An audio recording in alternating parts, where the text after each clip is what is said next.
Hello दोस्तों, स्वागत है आपका हमारे चैनल पीकेएस ऑफिशियल में। इसके पिछले क्लास में हम सभी साइंस सीरीज का फिजिक्स का सेकेंड क्लास किए थे। आज हम लोग थर्ड क्लास करने जा रहे हैं। यह साइंस सीरीज सभी one day exam like railway ALP, technician, RPF, NTPC, group D etcetera इन सभी वनडे एग्जाम के लिए बहुत ही ज़्यादा इम्पोर्टेंट होने वाला है। क्लास अगर आपको पसंद आए तो लाइक, शेयर और सब्सक्राइब कर दीजिएगा। तो चलिए शुरू करते हैं। सबसे पहला क्वेश्चन है, मुक्त पतन का उदाहरण है। ऑप्शन ए असमान त्वरण वाली गति का, ऑप्शन बी शून्य वेग वाली गति का, ऑप्शन सी एक समान वेग वाली गति का, ऑप्शन डी एक समान त्वरण वाली गति का। तो मुक्त पतन जो है इसका उदाहरण क्या है, तो इसका राइट आंसर आप लोग कमेंट करके बताइए। देखिए, जो मुक्त पतन का उदाहरण है यह होगा एक समान त्वरण वाली गति का। तो इसका राइट आंसर ऑप्शन डी हो जाएगा। मुक्त पतन का उदाहरण हो जाएगा एक समान त्वरण वाली गति का। देखिए, जब किसी वस्तु को मुक्त रूप से नीचे गिराया जाता है तो उसका गुरुत्वीय त्वरण क्या होता है, नियत हो जाता है, नियत रहता है। इसी को हम लोग मुक्त पतन कहते हैं। ठीक है, फिर से एक बार सुन लीजिए।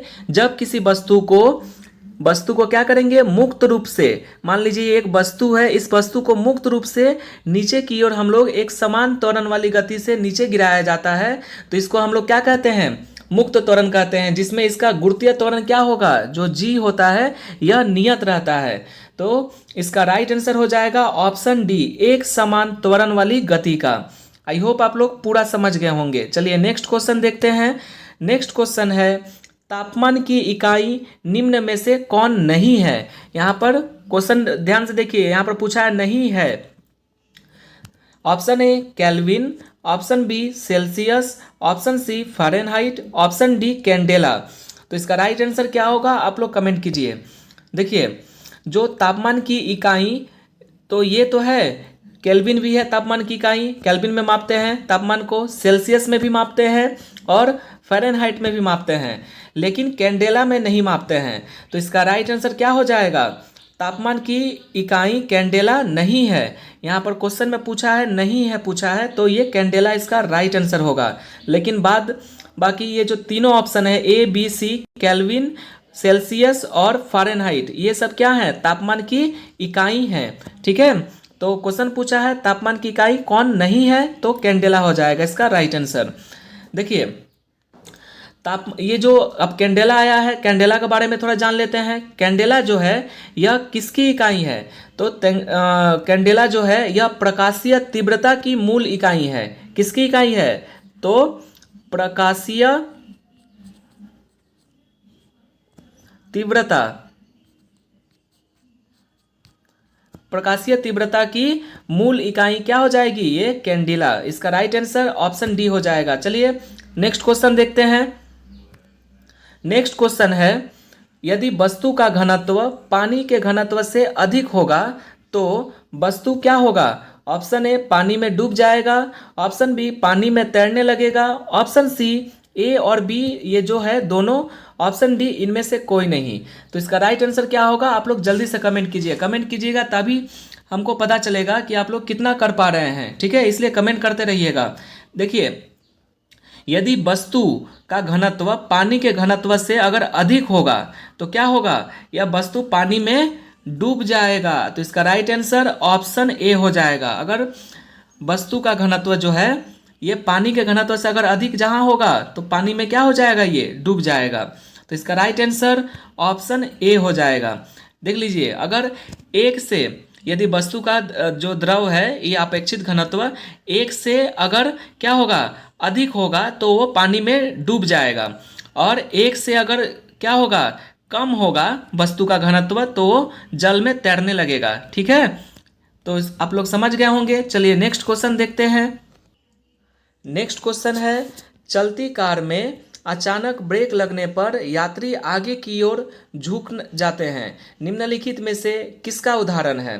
चलती कार में अचानक ब्रेक लगने पर यात्री को आगे की ओर झुकना, यह किसका उदाहरण है? ऑप्शन ए गति का जड़त्व, ऑप्शन बी विराम का जड़त्व, ऑप्शन सी न्यूटन का दूसरा नियम, ऑप्शन डी न्यूटन का तीसरा नियम। तो इसका राइट आंसर क्या होगा आप लोग कहिए। देखिए, अगर चलती कार में अचानक ब्रेक लगने पर यात्री को आगे की ओर झुकना, ठीक है, आगे की ओर झुकना, यह गति के जड़त्व का नियम है। क्या होगा इसका राइट आंसर? ऑप्शन ए हो जाएगा, गति का जड़त्व। इसका राइट आंसर ऑप्शन ए हो जाएगा। देखिए, जड़त्व आया है तो पहले हम लोग जड़त्व के बारे में थोड़ा जान लेते हैं। जड़त्व क्या है? देखिए, जड़त्व वस्तु का एक आंतरिक गुण है जिसके कारण वस्तु अपनी अवस्था को बनाए रखने का प्रयास करती है। मान लीजिए अगर कोई वस्तु अगर गति में है तो वो गति में ही रहना चाहती है, अगर कोई वस्तु विरामावस्था में है तो वो विरामावस्था में ही रहना चाहती है। ठीक है, समझ गए? इसी को हम लोग कहते हैं। देखिए, अगर गति के जड़त्व, अगर गति में है वस्तु तो गति का जड़त्व हो जाएगा, अगर कोई वस्तु विरामावस्था में है तो उसका विरामावस्था यानी विराम जड़त्व में हो जाएगा।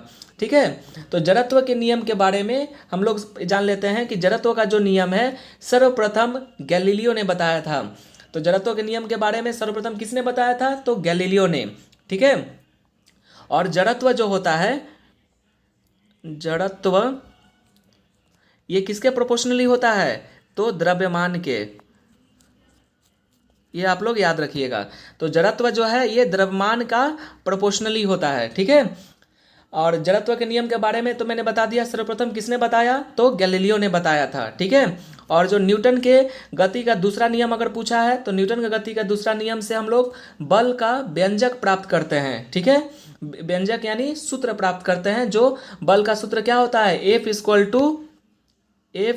To M A. ये बल का सूत्र किससे प्राप्त होता है? तो न्यूटन के गति के दूसरे नियम से। ठीक है, और न्यूटन के गति के तीसरे नियम से हम लोग को क्या पता चलता है? तो बल की प्रकृति पता चलती है। ठीक है, ये आप लोग याद रखिएगा। ठीक है, तो इस क्वेश्चन से आप लोग चारों जो ऑप्शन है इसको एलिमिनेट कर पाएंगे। चारों एक क्वेश्चन से आप लोग 4 क्वेश्चन का आंसर जान गए। आई होप आप लोग पूरा समझ गए होंगे। चलिए नेक्स्ट क्वेश्चन देखते हैं। नेक्स्ट क्वेश्चन है, भूमध्य रेखा से ध्रुव की ओर जाने पर जी यानी ग्रेविटी जो है अर्थात गुरुत्व जनित त्वरण का मान क्या होगा? ऑप्शन ए घटता है, ऑप्शन बी बढ़ता है, ऑप्शन सी अपरिवर्तित रहता है, ऑप्शन डी 45 डिग्री के अक्षांश तक घटता है। तो इसका राइट आंसर क्या होगा आप लोग कमेंट कीजिए जल्दी। देखिए, जो भूमध्य रेखा है, पृथ्वी का जो भूमध्य रेखा से अगर ध्रुव की ओर हम लोग जाएं तो क्या होगा? जी यानी अर्थात गुरुत्व जनित का त्वरण का मान क्या होगा? तो ये मान बढ़ता है। तो इसका राइट आंसर ऑप्शन बी हो जाएगा। ठीक है, अगर हम लोग भूमध्य रेखा से ध्रुव की ओर अगर जाएं, भूमध्य रेखा से हम लोग कहाँ जाएंगे? पृथ्वी के ध्रुव की ओर जाएंगे, तो इसका जो जी का जो अर्थात जो गुरुत्व जनित का त्वरण का जो मान है ये क्या होगा? ये बढ़ेगा। ठीक है, ये याद रखिएगा। और ध्रुव पर जी का मान क्या होता है? ध्रुव पर जी का मान क्या होता है? सर्वाधिक होता है।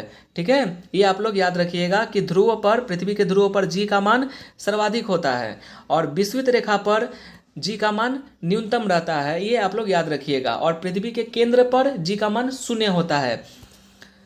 नेक्स्ट क्वेश्चन है, ओडोमीटर एक उपकरण है जिसके द्वारा मापन किया जाता है। क्या मापन किया जाता है? ऑप्शन ए शक्ति का, ऑप्शन बी ईंधन खपत का, ऑप्शन सी बल का, ऑप्शन डी दूरी का। तो इसका राइट आंसर क्या होगा आप लोग कमेंट कीजिए। देखिए, ओडोमीटर एक जो उपकरण है, ये जो ओडोमीटर क्या है? एक तरह का उपकरण है जिसके द्वारा क्या मापा जाता है? तो इसके द्वारा हम लोग दूरी का मापन किया जाता है। तो इसका राइट आंसर ऑप्शन डी हो जाएगा। दूरी का मापन हम लोग किससे करते हैं? तो ओडोमीटर से। ओडोमीटर क्या है? देखिए, किस उपकरण में काम मतलब क्या मापने में काम आता है? तो किसी भी वाहन द्वारा तय की गई दूरी को मापने वाला यंत्र है ओडोमीटर। आप लोग देखे होंगे जो व्हीकल्स होते हैं, ट्रक या कार या बाइक, उसमें क्या लगा रहता है? ओडोमीटर लगा होता है, जिससे दूरी का मापन किया जाता है कि कितने दूरी तय की गई है। ठीक है, तो ओडोमीटर से हम लोग क्या मापेंगे? तो दूरी को मापेंगे। ये आप लोग याद रखिएगा। ठीक है, चलिए नेक्स्ट क्वेश्चन देखते हैं। नेक्स्ट क्वेश्चन है, जब किसी माध्यम का ताप बढ़ता है तो उस माध्यम में प्रकाश का वेग ऑप्शन ए बढ़ जाता है, ऑप्शन बी घट जाता है, ऑप्शन सी अपरिवर्तित रहता है, ऑप्शन डी तेजी से घटता है। तो इसका राइट आंसर क्या होगा आप लोग कमेंट करके बताइए। देखिए, जब किसी माध्यम का ताप बढ़ता है, ठीक है, जब किसी माध्यम का ताप बढ़ता है तो उस माध्यम में प्रकाश का वेग जो है ये क्या होगा, अपरिवर्तित रहेगा। प्रकाश से ये माध्यम का कोई लेना देना नहीं है, ठीक है। प्रकाश की चाल माध्यम के ताप से क्या होती है, स्वतंत्र होती है, स्वतंत्र रहता है, ठीक है। प्रकाश की चाल माध्यम के ताप से स्वतंत्र रहता है। और प्रकाश विद्युत चुंबकीय तरंग है। ये जो प्रकाश है क्या है, विद्युत चुंबकीय तरंग है। और प्रकाश का वेग आप लोग बताइए क्या होता है। तो प्रकाश का वेग क्या होता है बताइए आप लोग, 3 × 10⁸ मीटर पर सेकेंड। ये याद रखिएगा कि प्रकाश का वेग कितना होता है, 3 × 10⁸ मीटर पर सेकेंड होता है। ये बहुत बड़े एग्जाम में पूछता है कि प्रकाश का वेग क्या है। तो प्रकाश का वेग जो होता है ये 3 × 10⁸ मीटर पर सेकेंड होता है। और देखिए, प्रकाश जो है वो निर्वात में भी गमन करता है, उसके लिए कोई माध्यम की जरूरत नहीं है।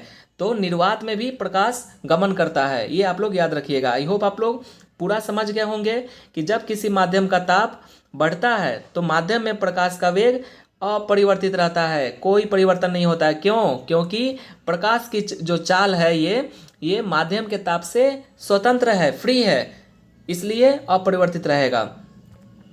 चलिए नेक्स्ट क्वेश्चन देखते हैं। नेक्स्ट क्वेश्चन है, यदि वायुमंडल दाब पर 76 सेंटीमीटर यानी जो सामान्य दाब से कम हो तो पानी डैश तापमान पर उबलेगा। कब उबलेगा? ऑप्शन ए 100 डिग्री सेंटीग्रेड से कम, ऑप्शन बी 100 डिग्री सेंटीग्रेड से ज़्यादा पर, ऑप्शन सी 100 डिग्री सेंटी पर, ऑप्शन डी 0 डिग्री सेंटीग्रेड पर।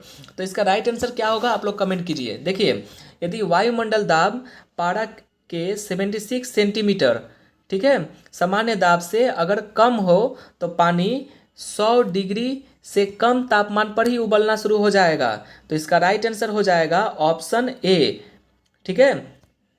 इसका राइट आंसर ऑप्शन ए हो जाएगा। अगर वायुमंडल का दाब 76 सेंटीमीटर यानी 760 मिलीमीटर होता है तो क्या होगा, ये 100 डिग्री के कम तापमान पर ही क्या होगा, ये उबलना शुरू हो जाएगा पानी, ठीक है, वायुमंडल दाब पर। और देखिए, सभी द्रवों का जो क्वथनांक अगर दाब बढ़ाने पर बढ़ता है, अर्थात द्रव का जो क्वथनांक है वायुमंडलीय दाब के समानुपाती होता है, ठीक है, ये आप लोग याद रखिएगा। चलिए नेक्स्ट क्वेश्चन देखते हैं। नेक्स्ट क्वेश्चन है, आवृत्ति को नापा जाता है। ऑप्शन ए हर्ट्ज में, ऑप्शन बी मीटर प्रति सेकेंड में, ऑप्शन सी रेडियन में, ऑप्शन डी वाट में। तो इसका राइट आंसर क्या होगा आप लोग कमेंट कीजिए। देखिए, आवृत्ति जो होती है यानी फ्रीक्वेंसी को हम लोग किस में मापते हैं? तो फ्रीक्वेंसी को हम लोग हर्ट्ज मापते हैं। किस में मापते हैं फ्रीक्वेंसी को? रुकिए, फ्रीक्वेंसी को हम लोग हर्ट्ज में मापते हैं। देखिए, हर्ट्ज क्या है पहले ये जान लेते हैं। ये जो हर्ट्ज है ये क्या है? तो कंपन करने वाली वस्तु 1 सेकेंड में जितना कंपन करती है उसे उसकी आवृत्ति कहते हैं, ठीक है। आवृत्ति किसे कहते हैं?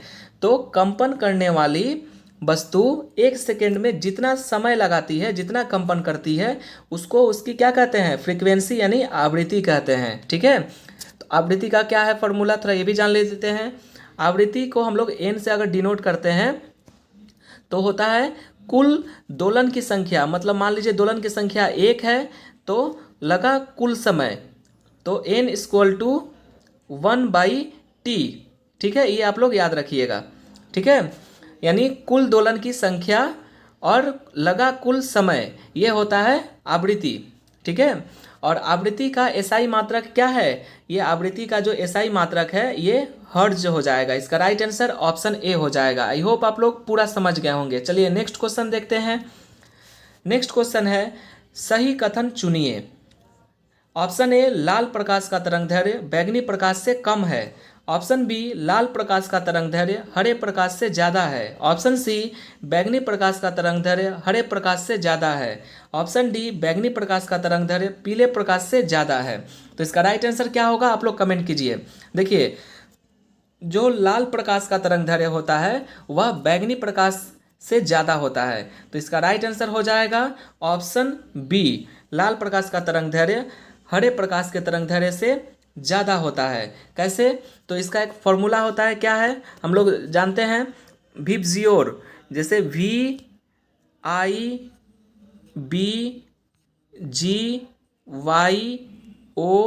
और R।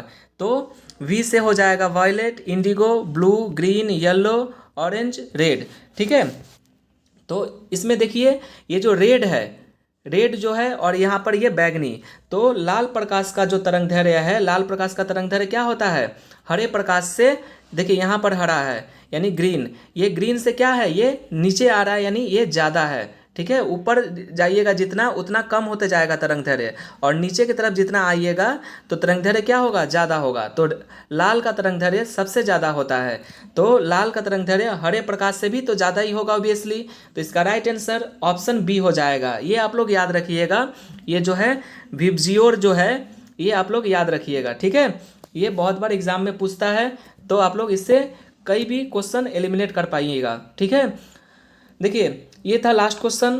वीडियो आपको पसंद आए, अगर कोई भी डाउट हो, कोई भी प्रश्न में डाउट हो, तो आप लोग कमेंट करके ज़रूर पूछिए। मिलते हैं नए क्लास में, तब तक के लिए जय हिंद।